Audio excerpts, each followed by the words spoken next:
Hey guys, this is going to be a very quick video. So I kind of just thought about this like a few minutes ago, and this is something a friend of mine had to try and do, and I remember that a lot of people wanted to do this. So let me show you what the problem is. So let's say I have sales and I got category. You can probably hear my dog barking. I think the postman's here.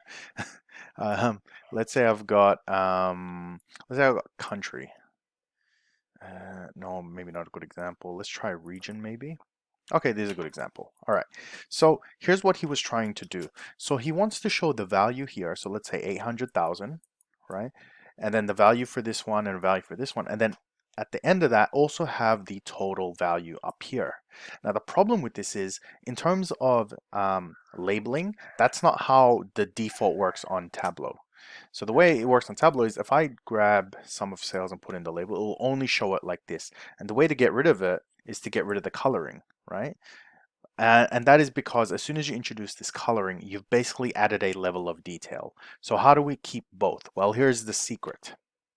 Okay, if you do the first one like this, it's split up, that's fine. You can duplicate it. So now you're going to have the same thing, right? But in this second one, so I can actually click on here or I can click on here, right? And that will automatically activate this. I can get rid of this category in the second one. Okay, so now I have the label and then I can do a dual axis, right? Now it's going to do that for the beginning. Don't worry, it's fine. You're just going to go back in here and set it to bar and set the other one to bar as well. Okay, and then when it does this, it's because the axes are a bit messed up. So we go synchronize axis. Now if you get this, it's because of this order. So you have to switch these around. So the way I like to do it is just grab the first one, move it behind it, and there you go. And it's basically putting one in front of the other. So it means that the one with the colors is on top of the gray one. And now you can have both values. What I tend to do after this is make sure that this totals value looks different.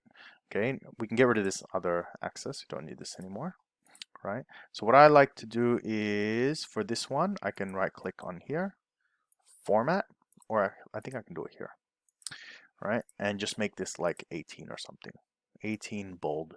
So it's, it's very different from what's inside.